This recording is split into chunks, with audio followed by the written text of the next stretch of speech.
হযরত আজরাইল ফেরেশতা যখন বান্দাটির সামনে চলে এসেছে, হযরত আজরাইল ফেরেশতা যখন বান্দাটির সামনে চলে আসবে, বান্দাটি যদি ঈমানদার হয়, বান্দাটি যদি পরেজগার হয়, বান্দাটি যদি নামাজ রোজা করে দুনিয়া থেকে যেতে পারে, ওই বান্দাটার জানখানাকে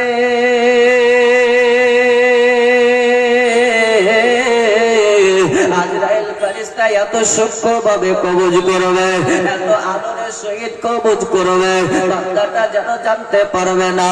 যেমন করে মায়ের কোলে যেমন শিশু সন্তান দুগ্ধ খেতে খেতে খেতে খেতে যেমন ঘুমিয়ে যায়, মা জননী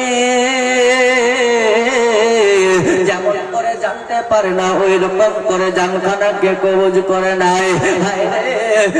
যদি কোনো বান্দা যদি বেঈমান হয়ে মারা যায়, কোনো বান্দা যদি ঈমানি হালাতে না মারা যায়, ঈমান যদি না থাকে, ওই বান্দার জানখানাকে আজরাইল ফেরেশতা এমন ভাবে কবজ করে নেবে, এমন ভাবে কবজ করবে, বান্দাটি যেন সহ্য করতে পারবে না, বান্দাটি যেন সহ্য করতে পারবে না। যেমন করে বুক থেকে তীর বের করলে যতটা কষ্ট অনুভব হয়, তার চাইতে বেশি কষ্ট অনুভব হবে, ওই রকম করে আজরাইল ফেরেশতা তার জানখানাকে কবজ করে নেবে। কোন ঈমানদার বান্দা যদি হয়, আজরাইল ফেরেশতা সুন্দর করে জানখানাকে কবজ করবে, আর কোন বেঈমান যদি হয়, তার জানখানাকে এত কষ্টদায়ক ভাবে কবজ করবে, বান্দাটা যেন সহ্য করতে পারে। আর ওই বান্দাটাও যেন সহ্য করতে পারবে না, সহ্য করতে পারবে না। যারা আমরা মৃত্যু শয্যায় থাকি, তারা আমরা দেখলে বুঝতে পারবো, যেমন কিনা জানখানা যখন কবজ হয়ে যায়, কেউ আবার জানখানা কবজ হওয়ার সঙ্গে সঙ্গে পায়খানা করে দেয়, কেউ আবার প্রস্রাব করে দেয়, কারো চোখগুলো মোটা মোটা মোটা মোটা হয়ে যায়, কারো মুখখানা যেন ঘা হয়ে যায়। এই মতো অবস্থায় আমরা অনেক মানুষকে দেখেছি। আরে বাবা রে, দুনিয়াতে থাকা অবস্থায় যদি ঈমান নিয়ে মরতে পারো, ঈমান যদি থাকে, তাহলে তোমার জানখানাকে আজরাইল ফেরেশতা ভালো করে কবজ করবে, তোমার জানখানাকে সূক্ষ্ম করে কবজ করবে। আর দুনিয়াতে থাকা অবস্থায় তুমি যদি বেঈমান হয়ে যদি মারা যাও, তুমি যদি ঈমান না নিয়ে যেতে পারো, তোমার জানখানাকে এত কষ্টদায়ক ভাবে কবজ করবে বান্দা, তুমি সহ্য করতে পারবে না। তুমি তো দুনিয়ার লাঠির আঘাতে সহ্য করতে পারো না, দুনিয়ার আঘাতে তো তুমি সহ্য করতে পারো না।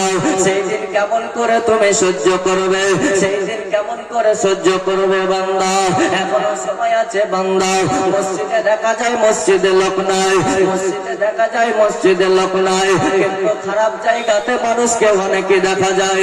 বান্দারে, চিরস্থায়ী দুনিয়া নয়, চিরস্থায়ী দুনিয়া নয়। এই দুনিয়া থেকে তোমাকে চলে যেতে হবে, আমাকেও চলে যেতে হবে। তোমার আমার সম্মুখে যখন আজরাইল ফেরেশতা আসবে, একবার সেজদা দেওয়ার জন্য চাইবা, একবার সেজদা দেওয়ার জন্য বলবা, কিন্তু না না না, সেই দিন আর কোনো সুযোগ থাকবে না। সেই দিন সেজদা দেওয়ার জন্য বললেও তুমি সেজদা দিতে পারবে না, সেজদা দিতে পারবে না। বান্দা, আজকে তুমি দুনিয়াতে আছো, আজকে তুমি মসজিদে যাও না, আজকে তুমি ভালো কর্মে যাও না, আজকে তুমি কোরআনের শিক্ষা নিতে যাও না বান্দা, সেই দিন তোমার সম্মুখে হযরত আজরাইল ফেরেশতা আসবে। তুমি একবার যখন বলবা, আমি আসরের নামাজটা পড়ে নেই, আমি মাগরিবের নামাজটা পড়ে নেই, কিন্তু না না না, সেই দিন তুমি নামাজ পড়তে পারবে না, নামাজ পড়তে পারবে না। তোমার জানখানাকে কবজ করে নিলাম। তুমি যদি ভালো মানুষ হও, তোমার জানখানাকে ইল্লিনের মধ্যে রেখে যাবে, শান্তির জায়গাতে রেখে যাবে। আর তুমি যদি বেঈমান হও, তোমার জানখানাকে সিজ্জিনের মধ্যে রেখে দেবে, শাস্তিকর জায়গার মধ্যে রেখে দেবে। আর তোমাকে সবাই মৃত বলে ঘোষণা করে দেবে, মসজিদের মাইকে মৃত বলে ঘোষণা করে দেবে। তোমার নির্ধারিত টাইমে জানাজা নামাজ হবে, তোমার মরণের কথা শুনে তোমার গ্রামবাসী আত্মীয় স্বজন সবাই আফসোস করবে। দুনিয়াতে যদি ভালো কাজ করে যাও বান্দা, তাহলে তোমার গ্রামবাসী আত্মীয় স্বজন তোমার জন্য দোয়া করবে। আর দুনিয়াতে থাকা অবস্থায় যদি খারাপ কাজ করে যাও বান্দা, তাহলে তোমার গ্রামবাসী তোমার নামে বদনাম করবে, বদনাম করবে। বান্দারে,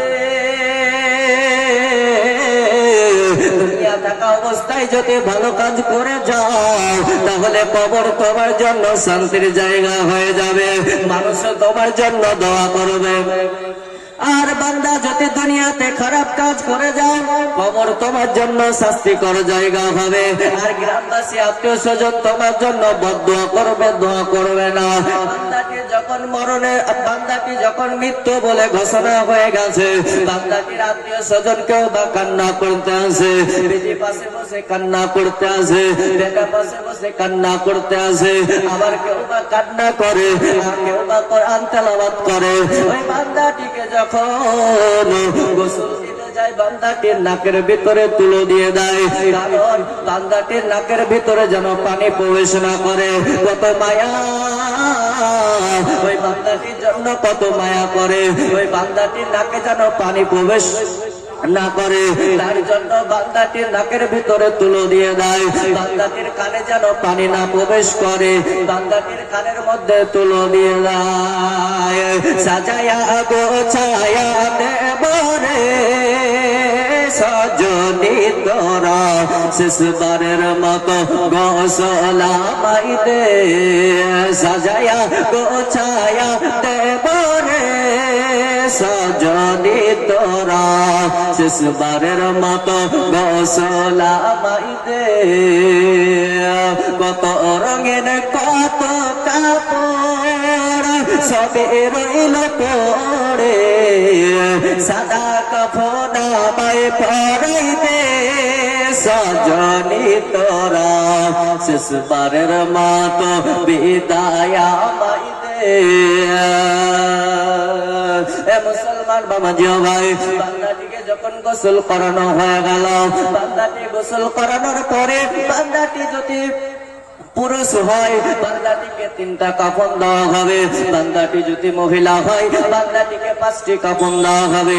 বান্দাটিকে যখন কাফন দিয়ে দেওয়া হলো, বান্দাটি যখন দুনিয়ার বুকে থাকতো, দুনিয়াতে যখন চলাফেরা করতো, বান্দাটি হয়তো কারো বা লাল, কারো বা নীল এইরকম পোশাক নির্ধারণ থাকতো, তার একটা পছন্দের পোশাক থাকতো। বান্দাটি আজকে সব রঙের পোশাক ছেড়ে তাকে সাদা পোশাক পরে পাড়ি দিতে হলো। বাবারা মায়েরা, ওই বান্দাটিকে যখন গোসল করানো হলো, বান্দাটিকে যখন কাফন পরিধান করানো হলো, বান্দাটির যখন কাফন পরিধান করানোর পরে তুমি যে মসজিদে না গিয়েছো, তুমি মসজিদে যেতে না কিন্তু মসজিদের খাটিয়া তোমার বাড়িতে ঠিক পৌঁছে যাবে, মসজিদের খাটিয়া ঠিক তোমার বাড়িতে পৌঁছে যাবে। ওই বান্দাটিকে আপনার যেন খাটিয়ার উপরে তোলা হবে। বান্দাটিকে খাটিয়ার উপরে তোলানোর পরে বান্দাটিকে কবরস্থানের দিকে নিয়ে যাওয়া হবে। বান্দা তোমাকে কবরস্থানের দিকে নিয়ে যাওয়া হবে। কবরস্থানের দিকে যাওয়ার পরে বান্দা নির্ধারিত টাইমে জানাজা নামাজটা আদায় করবে। জানাজা নামাজ আদায় করার পরে বান্দাকে যেন সবাই যেন আপনার কেনা কবরে মাটি দিতে আরম্ভ করলো। বান্দাটিকে যখন মাটি দিবে সবাই, মাটি দেওয়ার পরে বান্দাটির কবরের সামনে সবাই যেন মোনাজাত করলো। মোনাজাত করার পরে সবাই যেন বাড়ি ফিরে চলে আসলো। কেউ আপন হলো না, কেউ আপন হলো না। ওই বান্দাটিকে একাই ওই অন্ধকার কবরে থাকতে হলো। কবর মাঝে মা বাবাকে দেখা যাবে না, দেখবো যাকে তিনি হলেন শাহে মদিনা, দেখবো যাকে তিনি হলেন সোনার মদিনা। কবর মাঝে মা বাবাকে দেখা যাবে না, দেখবো যাকে তিনি হলেন শাহে মদিনা, দেখবো যাকে তিনি হলেন সোনার মদিনা ও ভাই সেই নবীজির দিদার পেতে চলো মদিনা ও ভাই সেই নবীজির দিদার পেতে চলো মদিনা আমার বড় নসিবে কখন কেউ তো জানে না তোমার মরণ আসিবে কখন কেউ তো জানে না আমার মরণ আসিবে কখন কেউ তো জানে না আল্লাহ